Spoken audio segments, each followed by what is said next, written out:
Hey, this is Brian. Before the show starts, and this is a big one because it's Jon Bon Jovi coming up. And this is the first podcast interview Jon has ever done that was intended to be a podcast. We talked for an hour, and there were no holds barred, and he answered every question with incredible clarity and truth and humor and wit and all the things that you expect if you've listened to his music all these years, as I have. If you are a listener to the podcast, and I want to say I've been so touched, blown away really, by the emails I've gotten since we relaunched this show. Between all the stuff that I do, between making our TV show Billions and like living life, it's hard for me to prepare to do the podcast. And the reason I do it is because of the feedback that I get. It's a really direct thing. And the fact that there's this community of people who are all growing together and learning together and getting the best out of ourselves, and using these conversations as some kind of fuel for it. I can't tell you how many notes I get where someone says, listening to a conversation that I've had with someone here has made them examine where they are, figure out where they want to go, and then find a way to get there. And every time I get an email like that, I'm just blown away. I had no idea that this would become that kind of thing.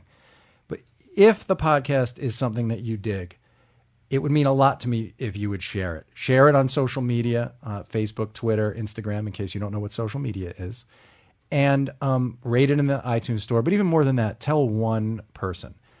Tell some friend of yours or someone who you know loves podcasts but is not listening to this show to listen to the show. I really want to continue to grow and deepen the conversations that we're having and to get more and more people to be a part of it. So if you can do that part for me, I can keep doing this part for all of us. So thanks. And coming up, Jon Bon Jovi.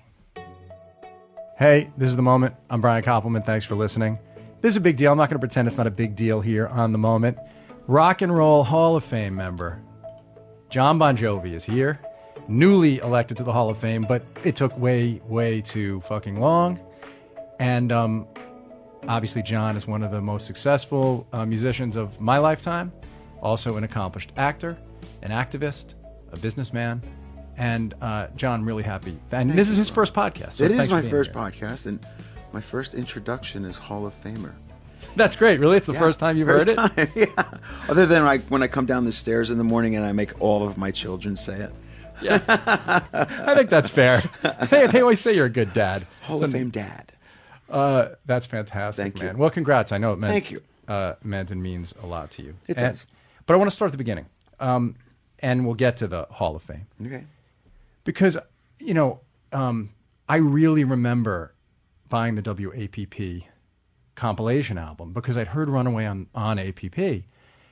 And it was such an incredible accomplishment because, you wrote this amazing song, the character singing the song, it's so similar to the guy that you were on your first bunch of records, The Stories was. You got this incredible band. But can you start with who you were and where you were when you wrote that song, and then how you got all those guys to play on it and got on the album and rode that thing to a career? Because so many people who listen to this show are people who are right before they make that kind of a breakthrough. And Is it? Yeah, you weren't you were just a kid from New Jersey. Absolutely. So can you talk about where you were in your life and how you did it? Sure.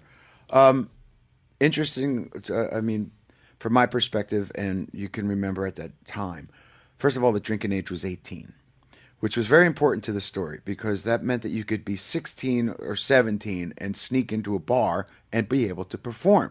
This is integral to my story. Had I had to be 21, chances are my life could have ended up differently, not having had the chance to cut my teeth in the bar circuit when I didn't have responsibility. So that is integral. At that point, 16, 17, 18, I was absolutely only playing other people's songs because that's how anyone learns, the Beatles and the Stones. Anybody learn by playing other people's stuff. And one night I was at the Fast Lane, which is no longer even there in Asbury Park. And that was my high school. That was my college. That was where I would play every week. And we were opening for someone, and that someone came back and he said, "Hey, Johnny, you're pretty good, but I think you should be more like my band." And I'm thinking to myself, I am the Muppets version of Southside Johnny, and you're the Muppets version of something that I don't want to grow up to have to be. And I said, and there and then on the spot, I quit my own cover band and went and became the lead singer of someone else's original band called The Rest. And you were like 17 then? I was 18. I just turned 18. It was literally the month of my 18th birthday. I mean, you said you didn't have any responsibilities. Were you in high school, or had you bailed on high school? No. I never quit high school. But right. I was 3 months away from graduating high school. I was playing in the bar at least once a week, probably twice a week at that point. I had a big 10-piece band, and we truly were like the Baby Muppet version of Southside Johnny. So you're playing I Don't Want to Go Home? All the great, all This the Time great Is Jersey. For Real and all that kind of stuff. 5-piece horn section. The satin jackets that you bought from the whatever that store was called in the mall, merry-go-round, the whole thing. So I quit my own band because there was 2 kinds of bar opportunities on the shore: 9 covered bar bands and 1 original band.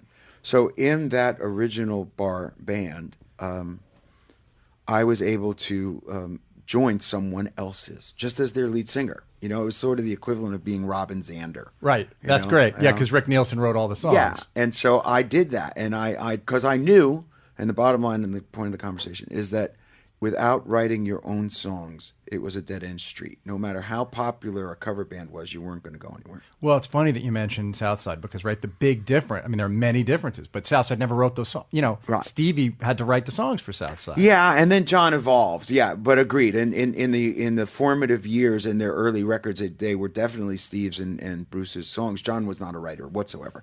But I quit even playing those songs in order to be in a truly original pop rock band as the lead singer of a band called The Rest. And a guy named Jack Ponte wrote all the songs. I was just his hired gun for 6 months. But that didn't last very long, and Johnny produced some demos. Billy Squier produced some demos, which was amazing because I was 18 years old. So right away you got those people to notice that there was something. So did that give you, when you had like someone like Squier interested, did that give you a sense that you weren't nuts to think you could do this? Or did you always I was have just confidence? a hired gun. I was just the singer in this guy's band. They had to have seen something in the hole, but they weren't my songs. When people had come to see the Atlantic City Expressway, same kind of vibe. Yes, they said the kid's pretty good, but there was nothing left to say other than that young boy. So in the Rest, I was just a kid that was learning how to front a band and could maybe carry a tune, but it wasn't mine, and they weren't my songs. How many nights a week were you guys playing? Do you think? No more than a couple, because again, playing original songs only gave you the opportunity to play for 1 hour, maximum twice a week, because cover bands were how the bars made the money and where the people came to see them. So I quit that too in September of 1980 and was pushing a broom here in the studio and started forming only my own bands. That's when you got the job from a guy who was distantly related to you, working at the recording studio Power at night, station. and then Absolutely. using the Yep, studio the whenever studios you at night. could. Yep. And I And had did you my own decide to bands. learn your craft? Like, was it a conscious thing? Definitely. Hey, I have to learn how to write songs? That's all it was. I was going to school. This second cousin of mine, who I hadn't known prior, he came to see The Rest, and he said the same thing that most other people said. The band aren't very good, but the kid's got something. And he said, if I can ever help you. And hung up, that was it. He walked out of the show, and that was the end of it. I never met him before. Same last name. He's my father's cousin. I just never met the guy. So I was able, fortunately, to call him in September of that year after I graduated high school and said, hi, can I come and just learn, watch, do, be? And he said, sure, $50 a week, come and push a broom. And it was very kind, because in the meantime, I'd play the bars. I'd get guys to play with me whenever I could, because you couldn't pay them, and would continue to learn the craft of writing songs. Yeah. And then how did the opportunity, where were you playing out at that time, or were you not when you were woodshedding that band? The teeniest shot and beer bars in Sayreville to back at the Fast Lane was my home. The Fountain Casino, a place called Buddy's back in Sayreville, wherever they would allow original music to play.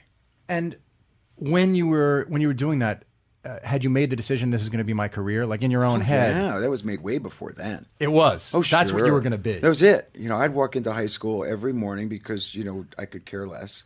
in sunglasses and sit there and go, this doesn't matter for me because I'm going to make records someday. Someday I'm going to do a podcast with Brian Koppleman and talk about the Hall of Fame. Yeah. Wait, but when your grades would come, Yeah, dude. Oh, terrible. what would happen? Horrible. There was one announcement over the speakers in my senior year, and if you heard your name, you weren't graduating. And I was sweating bullets because I didn't deserve to pass British literature. And she didn't call my name, so I went in there to say thank you. And the lady's head practically popped off her shoulder. She was like, "Get out, just leave, don't come back. See ya." Really? I ran out of there. But I graduated, yeah. And did your parents believe in this? Like, did they believe in this vision? I have to say that God bless them. They did. They did as much as I said the story over and over. You know, they said if you're going to be in a bar till 3 a.m, at least we know where you are, and so they supported it. Yeah. But you felt did you see fear in their eyes? Because now as a parent, I know you could support the thing, right? But there could be fear, you know. I don't know, because of the success that you and I have, if our kids came up to us and said they were going to pursue the arts, we would be, of course, understanding of it, right? Yeah, right. It's a different world. Because we were Martians to our parents. It was, well, your dad My dad was successful, but my dad was a hairdresser. You know, my mother was a florist. So, but that's why I'm underlining the fact that I was so young. I didn't have responsibility. You know, and back when I was 16, 17, 18, I didn't know anyone who went to college. You worked in the factory, you went to the service. That's what we did. And my 3 best friends joined the Navy. I hung up on the guy and teased him about the clothes. And the other 3 said yes, and they all joined the Navy. Right, so that's where you were. Yeah. And how did you come to write Runaway, and how did you then get on that record and begin this career? This is where the difference maker was, is that as I was writing and trying to figure it out and watching other guys do it, I was pushing the broom in the city, and one of the things that I observed walking from the Port Authority up to 53rd Street was the kids that weren't as lucky to have a second cousin in the business. And those were the kids that were working the street in front of the Greyhound station. And I used to think about, New York was a different place in 1980, 81, 82. If you remember the tunnel, it was a busy area, Yeah, when he's saying work in the streets, he's talking about people turning tricks and stuff, yeah. They're young prostitutes, boys and girls. And, you'd walk through that past Covenant House and up to 53rd Street, and I'd be thinking, there by that grace of God go I, And fortunately enough, I was up there pushing a broom. So the idea came. And I started to, just put words to, as I was for a couple of years at that point. But at that time, were you always telling these narrative songs? Because if you take the lyrics of your many of the songs on your first couple of albums, you were telling these almost country song stories in a way. Stories. I was more influenced by the storyteller than I was by the ethereal lyricist, talking about the stairway to heaven. I was not a big, progressive rock or Zeppelin-y kind of lyric, the angels came down from that. I wanted to talk about where it was that I was because of the people that I grew up listening to. They too were the storyteller. Well, plus you weren't reading the British literature, so you missed Lord of the Rings. That's true. So if you'd gotten blew it off, then you would have gotten the whole fantasy thing. Blew it off. Like Robert Plant, half his songs are just from that was it. Lord of the Rings. He went to school. I didn't know. But who were you listening to? Who were those people you were listening to? Well, I was a byproduct of the latter 70s hard rock scene, sure. That was all around you. But also then what made the impossible possible was all of those guys on the Jersey Shore who were playing their own songs.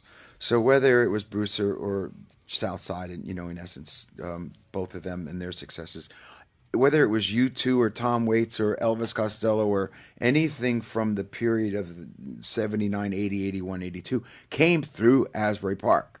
If I didn't open for them, I saw them. So all of the formative years of the biggest names that we know now were playing those bars.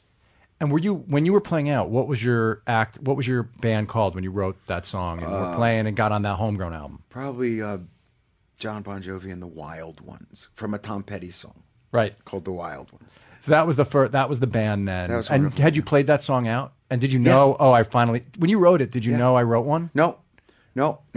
I liked it a lot, and I was lucky enough to be able to cut that one with real guys. Yeah, If you I've look always at wanted the to know this. credits. How'd you get Roy Bittan and Tim Pierce, who's one of the great guitar players? Played with Springfield at the time. Yeah, how'd you get those guys to play on your record, on your song? Well, with Roy, of course, the E Street guys had always been around the clubs. So the first time, Bruce jumped on stage with me, I was still in high school. Johnny had produced demos. So a variety of the Jukes and the E Street Band had had seen me play before. So when I was in the power station, Tony, my cousin, and Lance Quinn, who produced the first Ramones record, the first Talking Heads record. I mean, these guys were no schlubs; they were real guys. They asked favors, and I hit it off like with Frankie LaRocca, who's now no longer with us, but played drums, with Brian Adams and others, John Waite and several cats. Tim Pierce was playing on a John Waite record, so I was the kid that was, bounding around the studio and befriending these other guys who were side musicians. And said, hey, man, would you do me a favor on Saturday? Hey, man, would you do me a favor on Saturday? And Roy was the only one that I had a relationship with. And the credibility, I guess, of the power station and Tony and Lance, had these. And Huey, my bass player, was the bass player. Who came back now? Who's your bass player now? Yeah, who's the bass player. So, that was the band. And so I asked Frankie, I asked Tim, Roy, I knew. Huey, we knew through, Lance and Tony. And we cut that song and some others. And then that song sat on the desk. So I sipped it out. What do you mean? Back in the day, you would send out cassette tapes. If you didn't have somebody to go and, lawyers and what have you. I didn't have a lawyer. I didn't have a manager. I didn't have a band. I was between paying guys $50, if we could. And I meant $50 between us to play on that weekend if I could get a $50 gig. I was sending the cassette out to anyone and everyone, managers, record companies, A&R people. No response from anyone, but it was the creative thought that I had to go out to WAPP, which was just through the Midtown Tunnel. It wasn't actually in New York City. And thank God they were so new when I had this idea, they didn't have a receptionist. So you could walk into a front door back in those days, and this was 1982. And I walked in the door, and Chip Hobart was on the air, and I knocked on the window, and he was basically broadcasting, much like I waved to you when I walked in. Somehow here. I never heard this story before. Wait, you just like I literally walked just off the walked elevator, in? and I waved to you, and you were talking into the microphone. I walked in, and I waved to a DJ who gave me one finger up in the air, saying, wait a minute. He came out, we talked, and another guy that was there with him went on to be a big program director in Minnesota. He too came out, and we started making small talk. I told him about the song, and then they told me about what was going to be their radio, commercial-free summer, and that they were going to have a homegrown record. And he said, "Play me the song," and then they liked the song, and the conversation began, and it was that 1 in a billion, because it started to break not only off of the success of that record, but it started to break nationally. Well, yeah, it was one of those things. I remember the first time I heard it, I was a junior in high school, and I mean, the first time I heard it, I was frantic because they announced what it was. They said this is going to be on this homegrown record. Yep. I only remember the first time I heard probably 20 songs in my life when I was a kid, and that I have a really distinct memory of exactly what that was, knowing this is a new voice. It was weird. It wasn't clear you were a hard rock act then either, because it was just this one. It was just this song. There wasn't a video. You just heard a song on the radio. I didn't know what you looked like. Gee, what a concept. Imagination. Yeah. And you just had to sort of imagine. Then I remember the album came out and getting it. And when did you realize, like, I can make it, this is starting? I was confident before then. When you're playing in the fast lane and you're in there either watching or opening for these nationally known recording acts, and at a time when my vision of the big time was somebody playing Convention Hall for 3,000 people, we thought that was the big time. A tour bus was the big time. That was our idea of how big was. I'm just so glad you just said that. Literally, the question I have next to ask you is, how did you define success at that time? See, what was your goal? If you're in high school, the fast lane was the big time. That was bigger than anybody could ever have dreamt that was in high school. When you made that first record and you got on a tour bus, that was the next level of the big time. It never stopped. In fact, this week was another level of the big time. You hit yet another rung on the ladder. I think I've made it but you're not quite there Well, yeah. yet. So that was the question: was what did you feel? So when you heard that song on the radio, and then you saw the request lines lighting up and all that shit happening, did you feel like, oh, I made it, or Yeah. In as much as I remember where I was driving over the bridge in the big Parkway Bridge. It's called the something I forgot, which crosses over from Woodbridge into Sayreville, and just wanting to drive faster, hoping to get pulled over so I could tell the cop that's me on the radio. I was alone in my car and I was driving, but you thought that was big, and yet here you were on a homegrown record, let alone still without a record deal. yeah, homegrown? It was basically unknown band. Just tell people because I'm acting like everyone knows what that was. Yeah, but two of others which one was called Twisted Sister, one was called Zebra, even though they may not have had more than one or two records. Both got signed. Both of those bands got signed to Atlantic Records. Tell Me What You Want was on there. The Zebra Was that the song? and I know, and I think Under the Blade probably for Twisted. I don't recall. They both got signed, which is pretty great ears of the guy who picked the songs. If 3 of the 10 songs on the record got record deals. Yes, great ears for you for picking you out for sure. Though that song was so obvious. Yeah, Twisted and ZZ and Zebra were huge local acts. Yeah. I mean, right? Yeah, right. Okay, fair enough. Twisted was the biggest. You're right. Local act. I think You're right. It was like, let's. You're absolutely right. Let's do that. But they figured out your thing. So you wanted to just play small. You would have been happy. You would have told yourself. Well, sure, because I would have thought that was the big time. Seeing, whether it was Johnny or Bruce, or like I'd said, you two or the Stray Cats or whatever else crosses my mind. They were all playing in the fast lane and then graduated to Convention Hall. The biggest place you would see the current hard rock stars of the day, whether it was Van Halen or Ozzy Osbourne, they were playing Convention Hall. They on their stop maybe was a Madison Square Garden, but this was at a time when you'd have to get on the train to go to the Garden and stand in line and hope you got a ticket from Ticketmaster. It wasn't all that easy. No, it was complicated. It was complicated. All right, well, I'm going to jump ahead, even though we're going to go backwards. Because when you say this, my wife, when I was walking out, I was like, who grew up is a Jersey girl, and I was like, who, was a big fan. I was like, you had one question. What do you want me to ask John? And she said, she's a great novelist too, and has been a guest on the podcast. But she said she was there the first night that you played Brendan Byrne with the scaffolding, where you walked across. On the New Jersey tour. Yeah, and she said she's always wondered what that moment felt like for you to be walking. Oh, giant She stadium. said her whole life. Well, when you put the scaffolding all the way across the thing, and you walked across, she has always wondered, like, what it felt like for you to do that in New Jersey for the first time. Oh, it was amazing because there'd been many, like you said. When did you think you made it to big time? So I remember really vividly praying that we would ever play Brendan Byrne Arena, and having the opportunity to play the arena. The Meadowlands was one of the great arenas. And so we did that.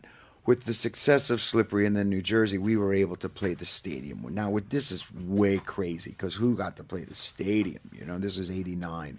And Billy Squire, I took as the opening act. Oh, that's great. And our neighborhood kids, Skid Row, who were, truly neighborhood kids. So that was the band. And so we created that walkway, which went with the whole tour.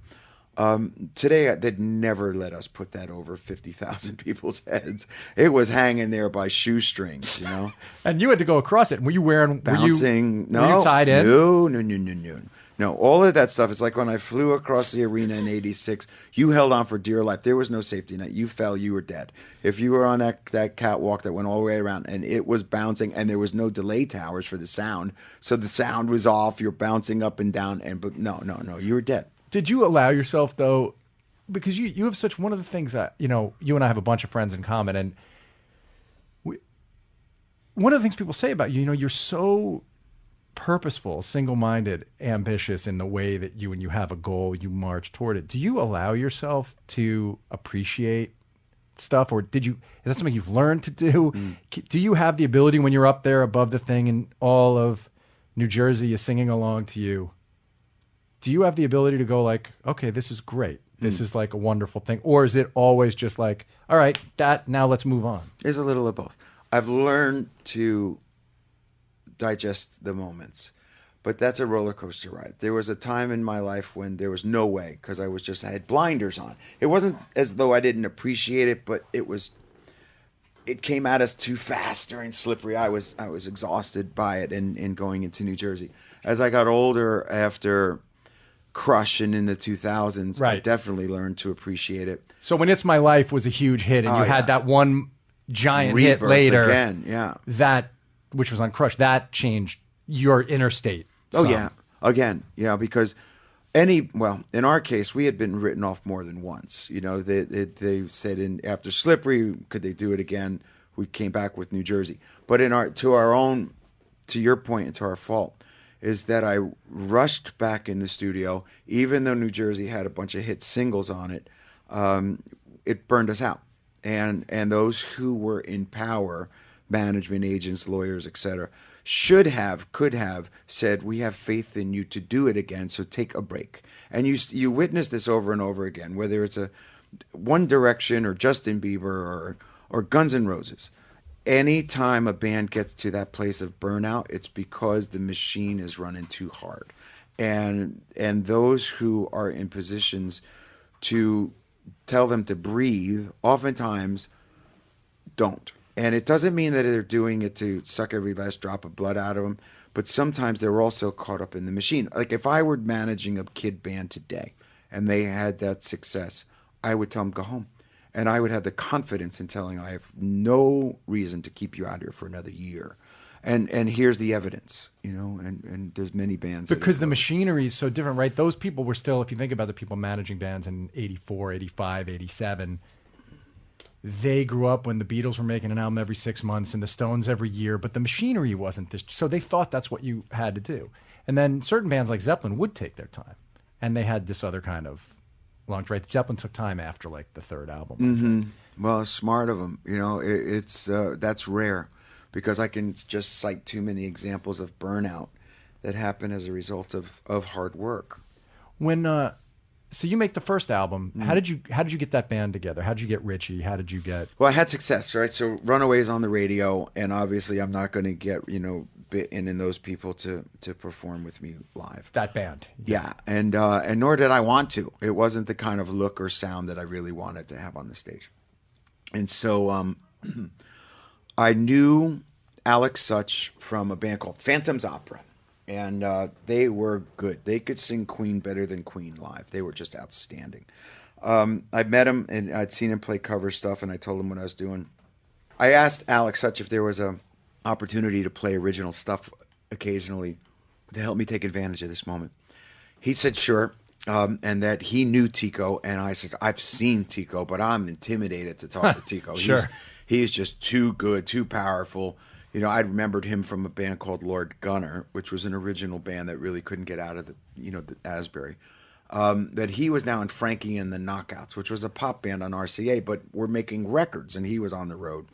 And Alec was also in an original band called Message that Richie was in, and David Bryan was David Rashbaum at the time playing. Sure. He had gone back to college and was going to, just become a good doctor like his mother wanted. Yeah, sure. And so I got everybody, one by one to show up, and we were performing out, and Richie came to see me play at a place called the Fountain Casino, came backstage, and we hit it off. And I said, well, if we could, musically get together, and write something, maybe, we'd see what happens. So we got together at his house and started to write a little bit.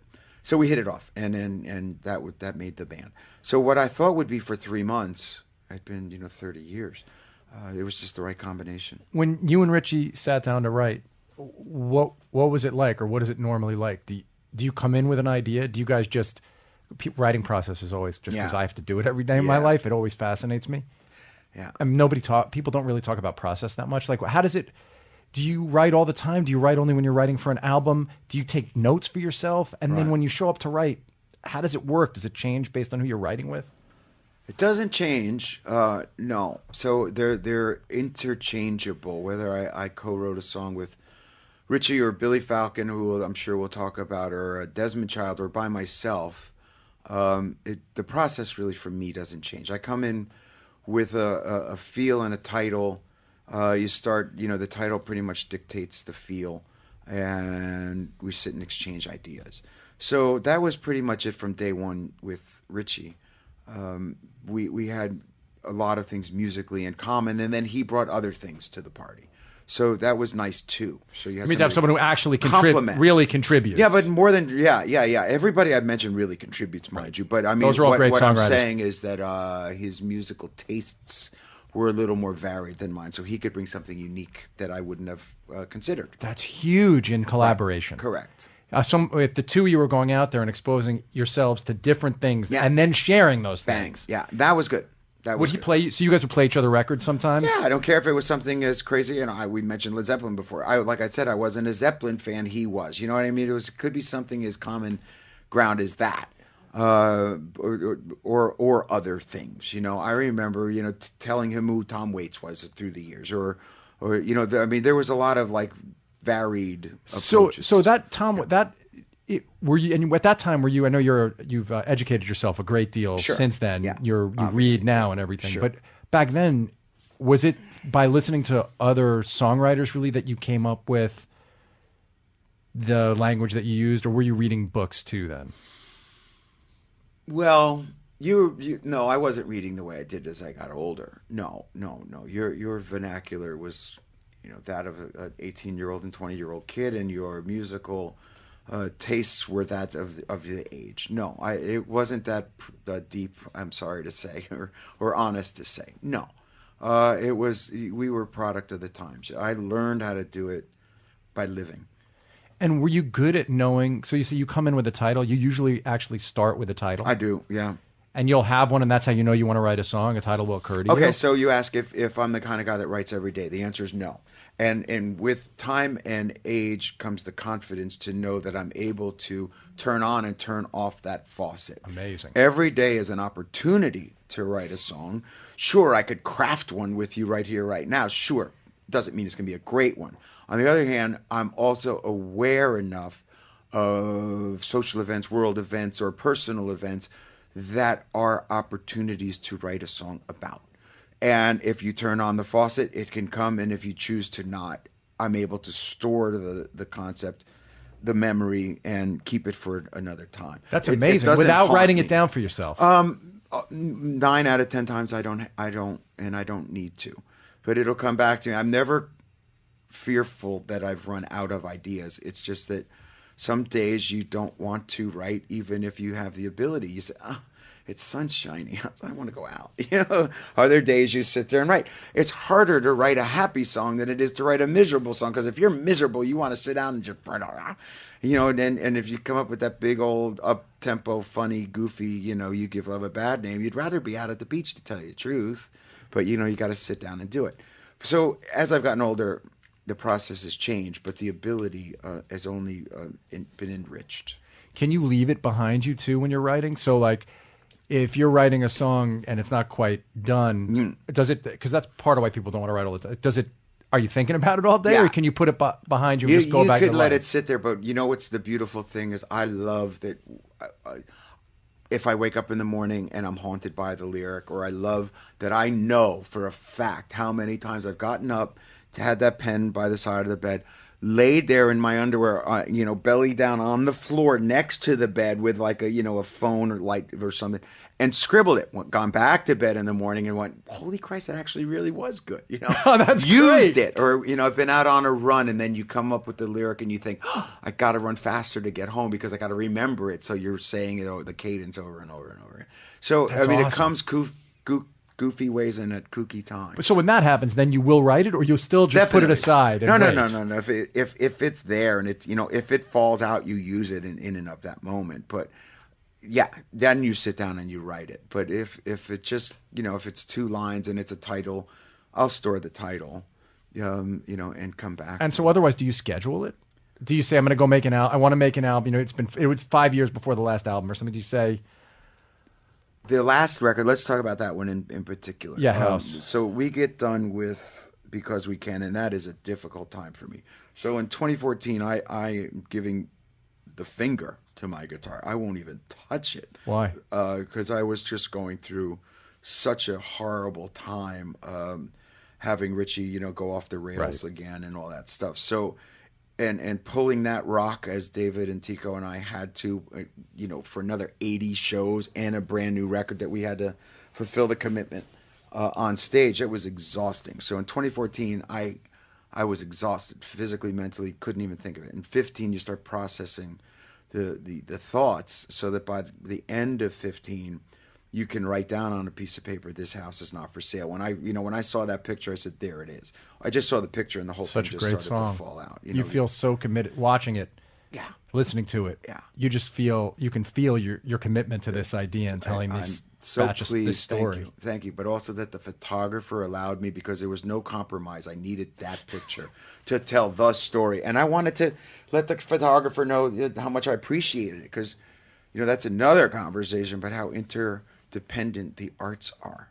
As a screenwriter, how much, and verify this for me, you listen to music or read a book or look at a piece of art to get the ideas to write the next script. Yes, because it's an opportunity to have you here, I don't want to talk about me very much, but yeah, I think first of all, it's an essential part of what we do, which is, because all this stuff gets filtered through our artistic prism. Right. We have to take all this stuff in all the time. It's part of what inspires us. You see a picture, I hear, for me, music, I write to music all the time. I have to write to music. And the music I'm writing to absolutely affects the rhythm of whatever scene I'm writing and the block of scenes that I'm writing. So, yes. And hugely important. And I'll say the episode of our show that a lot of people think is the best, which is the 11th episode of last season, was this Tom Petty song, "Even the Losers." And I remember Dave and I were writing it knowing "Even the Losers" was going to play throughout the whole episode. See?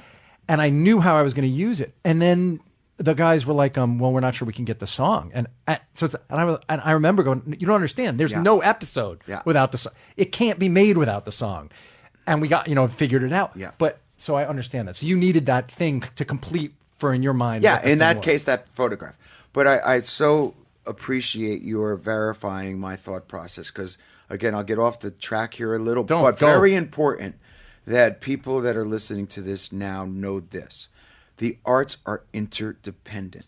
Whether you're a songwriter or a screenwriter, whether you're a painter or you're writing the great American novel, we're all interdependent. And therefore, when they say, "Oh, music is free, that genie's out of the bottle," if you take away someone's livelihood and this just becomes a hobby, we're going to start living in a world of reality TV shows, and none of us want to know that that's our future icons, because there's no more support for the songwriter, the screenwriter, the artist. And then where do we go? The church hires the painter to make them art again.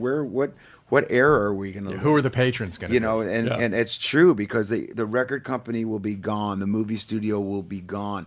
Once it's all given away, the opportunity for history to be told to the next generation will be gone. And we will have people in the White House who are currently running it. We'll have reality stars who are looked at as icons by our kids. And it's a cheap, rotten way out of things. The arts are important. Oh, I agree with every word you said there.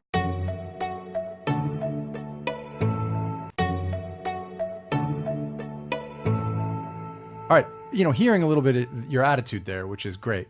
Because I share it. We're East Coasters who have a certain point of view on certain things. But how do you think you're different or similar to the characters you write about? Because I didn't even have to go back and re-listen. I know the record so well. But to me, these are these doomed but defiant people who somehow find a way to hope. They're optimistic. They know they're going down in a blaze of glory, though, but they they kind of celebrate it. Yet you haven't been defeated by you haven't been defeated by anything. No.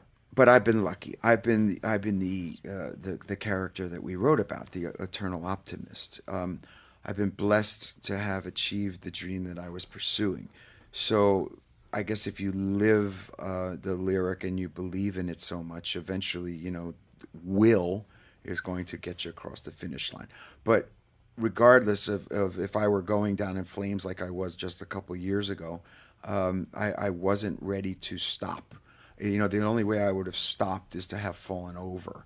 I might have fallen down, but I got up. But. So you knew. So you're feeling crushed by what happened with Richie, or just fucked up by what happened with Richie, and because this is a guy who was one of your best friends, and also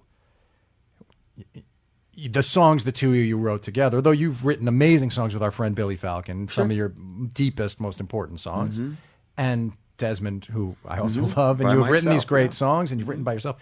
You and Richie together, the acoustic version of the songs that you guys did. You two guys together, it's that rarest thing in rock and roll.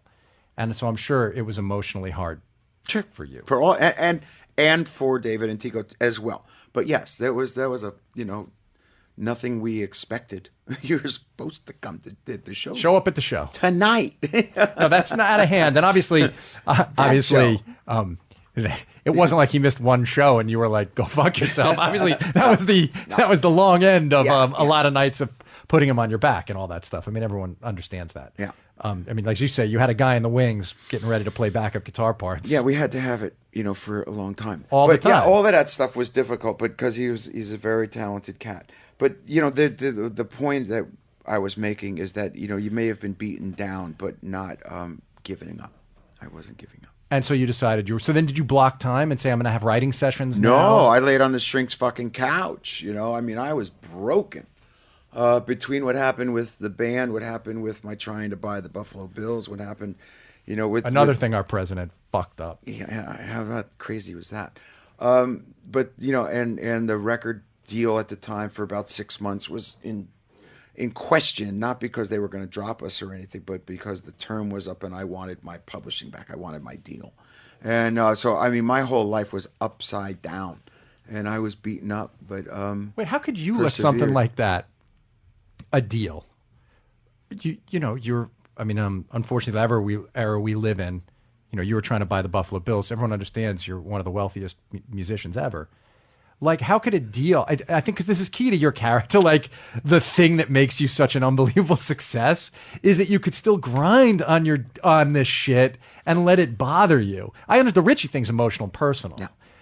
But is it a trick for you to keep yourself fired up to personalize all these things somehow? Well, I'm not great at delegating, so I kept the situation with the record deal. I'm so proud of having had the same record deal, the same band, the same wife for these 30 plus years that I didn't want to leave the label. But I knew that we were on our last record of the deal.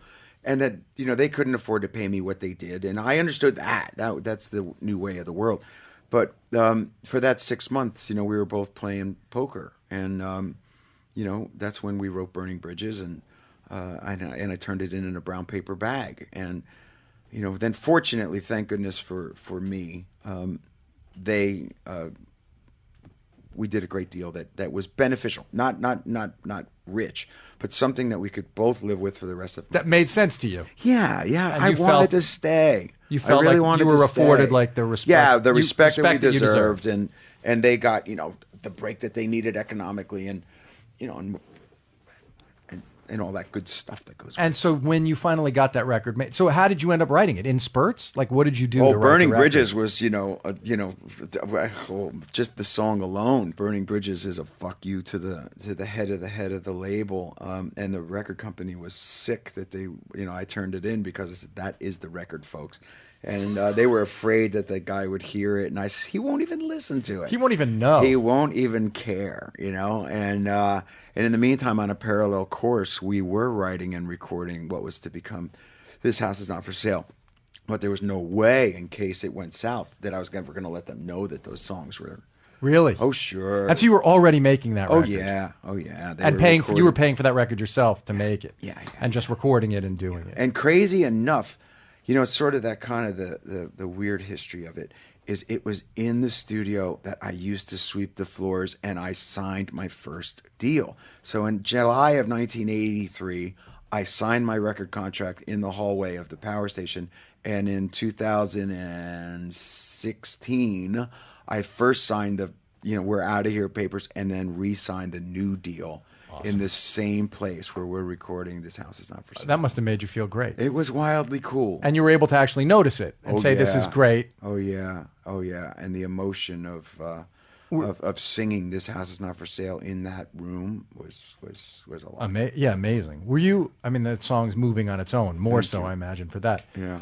Were you at all nervous about writing a record without Richie, about not having him? I know you've written lots of hits without him, tons of them. But there is that thing with a collaborative creative partnership. Even the thing when you sing a vocal or you look over at the guy who's your guy and the little nod for, I mean, those moments. Yeah. And did that concern you, or had his thing eroded so much by then that you weren't looking for it? No, I'll be brutally honest. There was a huge hole on the stage for those 80 plus shows, and then it got even worse when I went to Southeast Asia and I realized that he was not there, nor was even Bobby Bandiera, who was to back up him.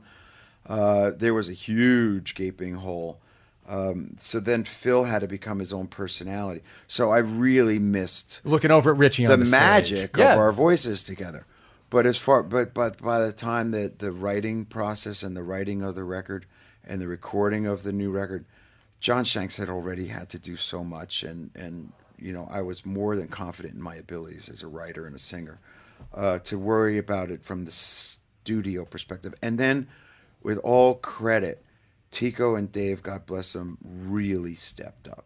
David got the first opportunity in our 30-plus year career to truly shine and fill a lot of that hole, because Richie and I were a big force to be reckoned with in the studio. To get a word in edgewise with me is hard, let alone between, after me, then Richie. There was no chance for poor David. That's why he's never, he's co-written one song in the last 30 years. So it's not easy. But David really stepped up on this record. And then Shanks and I, he's really become that right-hand guy, as whether it's a collaborator or producer. He's able to fill that gap too. Right. So then you knew, okay, I can go do this. Yeah. And then you must have been thrilled with the way the record was received. I'm so proud of the album. Some of the best reviews of your career, and then also the #1 album, all that good stuff. But I'm so excited when I play those songs and I sing them and they mean something. And I love You Can Love a Bad Name. And we were 25 and it was wonderful. But, of course, it doesn't have the same kind of meaning as Living with the Ghosts in This House Is Not for Sale. And stuff right. Like No, of course. It's a different man. Just a different man. Yeah, although you did have songs back then that meant a lot, like Wanted Dead or Alive and Living on a Prayer sure. Blaze of Glory. Those songs actually are about something that people really... I mean, Living on a Prayer is Born to Run for a generation. For generation. People. Thank you. Wow, that's a hell of a Well, it compliment. is true, though. If you take your hair out of it. I mean, sometimes I think you were damned by how fucking good-looking you were as a kid, even though Dee Snider thinks it's the opposite, but famously. But because... if you just look at that song, it is one of those. It's one of those songs that. Thank you. We all came together. I just had a drink with Desmond, who I rarely, I don't get to see as much as I'd like to, and we toasted to that fact that, he, myself, Richie, Bruce Fairburn, who's no longer with us, of course, produced Slippery. Bob Rock, who went on to be a hugely successful producer in his own right. All of us were sort of, on the way up, but certainly not big or famous or. Massively. Well, you were coming off of a relative disappointment with 1700. Well, 1700 was a gold record, so I mean, by whose standards? By your own standards. Gold record wasn't too bad, but when you looked around and the LA-based big hair bands were doing better, it was a little frustrating. When you're getting outsold by Warrant, Jamie, rest in peace. But still, Janie, yeah. Did he really? Janie Lane. He passed away? Yeah, poor guy. He did. I think he relapsed and died. That's a tragic story. Because he was a really great songwriter. He wrote great pop songs. I'm not that familiar, but I obviously knew who he was as a peer. Yes, but it's tragic. It is. But those guys selling all those, all those bands. Think about, yeah. We were definitely flabbergasted because we were lumped into a place that I didn't want to be in, and with a musical style that I'd never felt a kinship with. We were much closer to the East Coast Jersey band sound.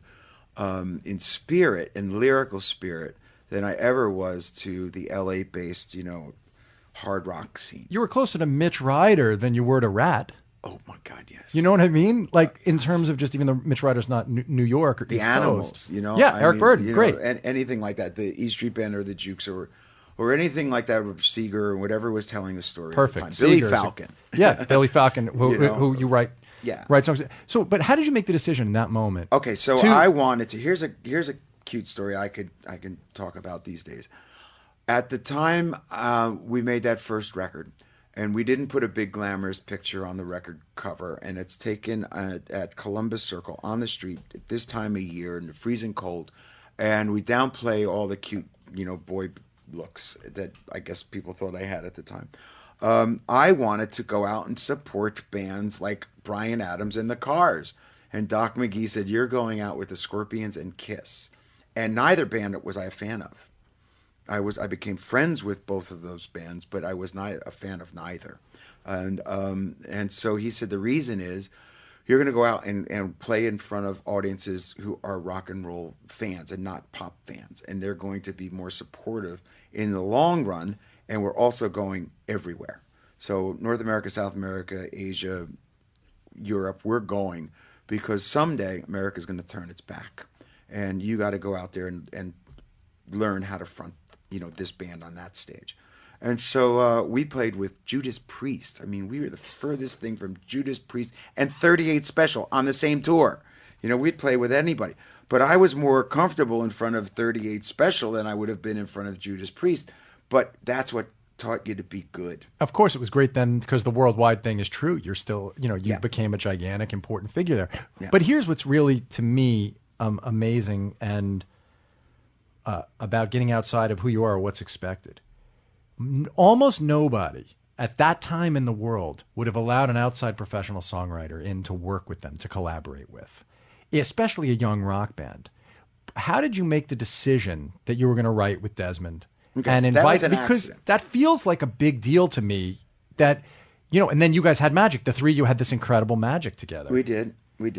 So how did that come to be that you wanted that? During 7,800 Fahrenheit, we had a couple of singles, and they were bubbling on the bottom of the top 40, and we were opening for Rat for a year on the road, and we weren't doing as well as Rat and Motley Crue and that kind of thing, and we weren't doing as well as the Bryan Adams and the Cars on the pop side of things.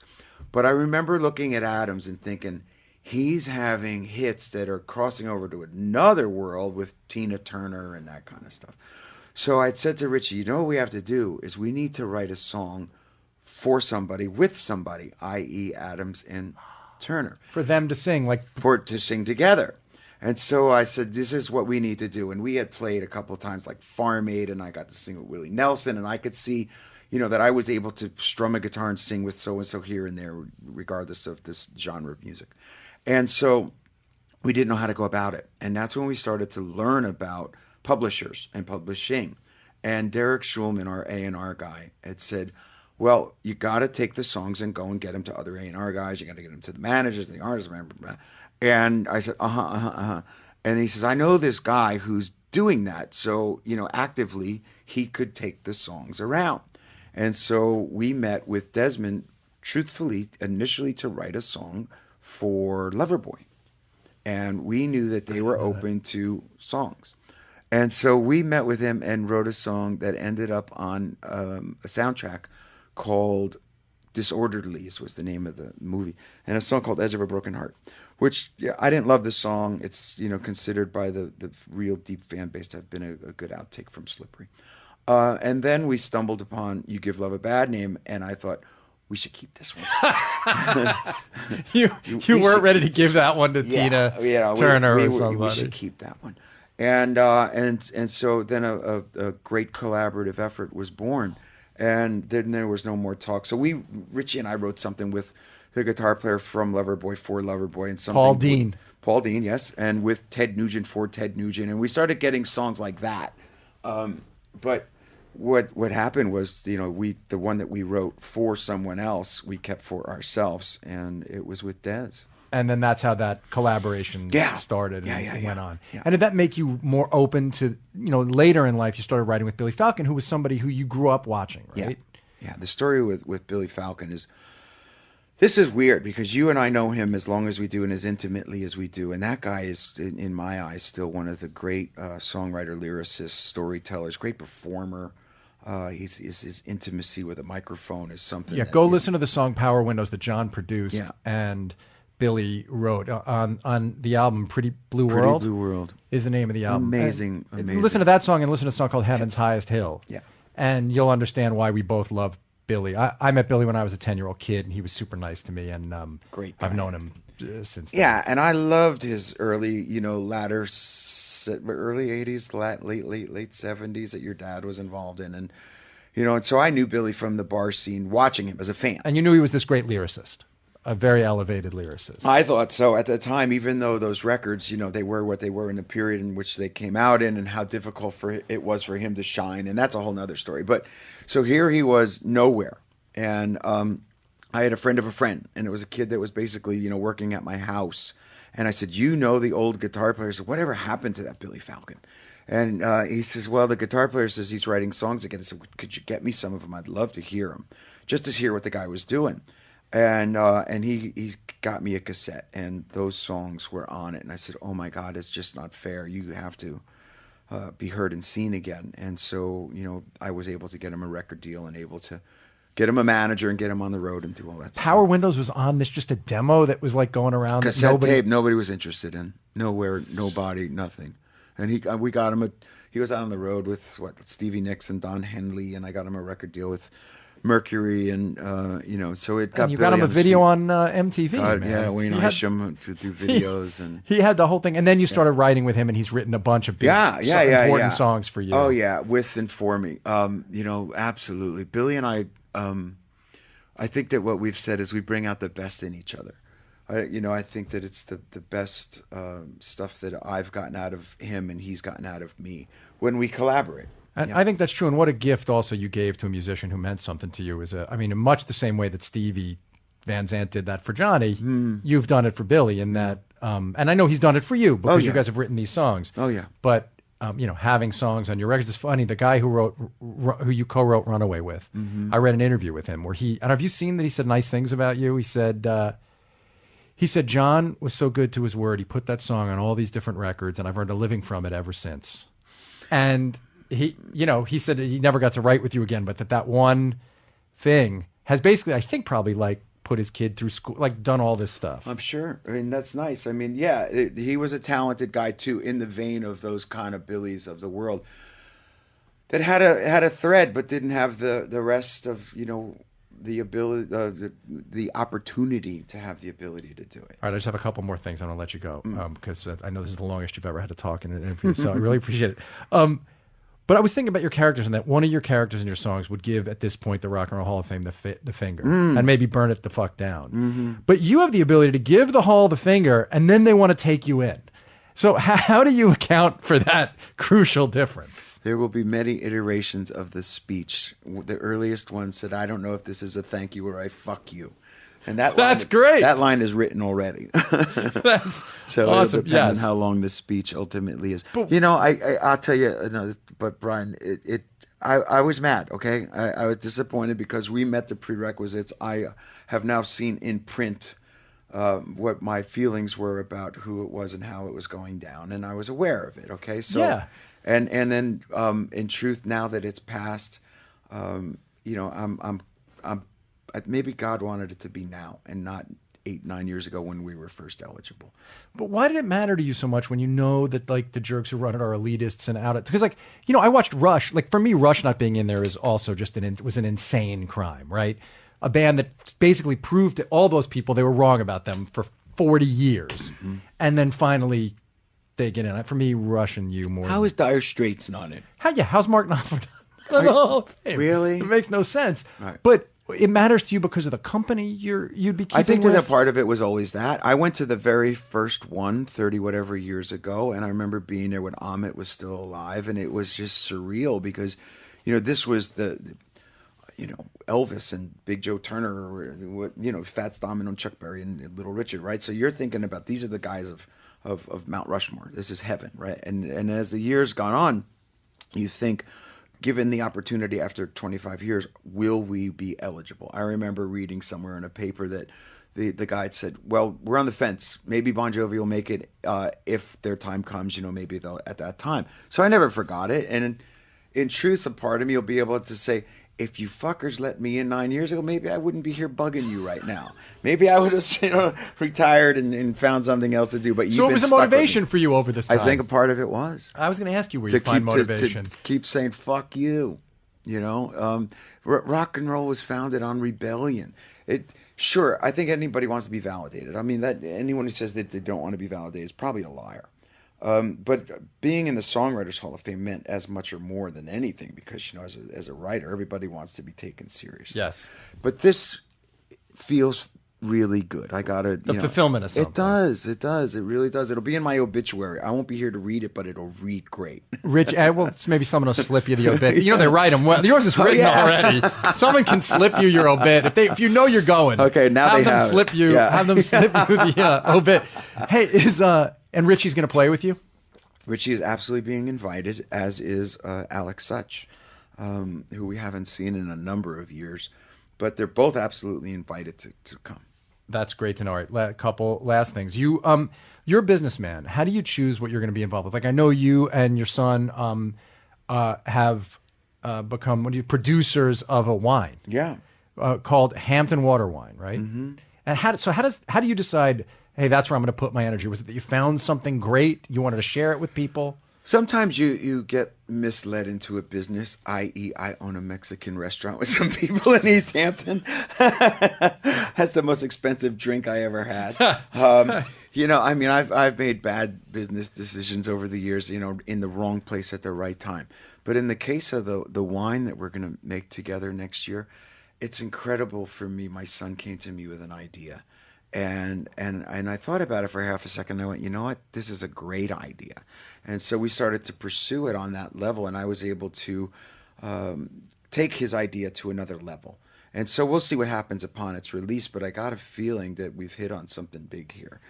So we're onto it. And to do it with your son. What a great What thing. a treat. This isn't a business venture. This is a joy. You and your boy who played football at Notre Dame. Yeah. Which a is walk-on. A real-life Rudy. Oh, yeah. Oh, yeah. And you went to all the games, right? No, I went Or to just most of a them? few because he didn't play often, but he played. My son is a 5'10", 190-pound cornerback, but he played in a couple of games. Were you there when he played, when he got in? On the second time. Awesome. The first time I was in China and had to watch it on video, which was still wonderful, but killed me.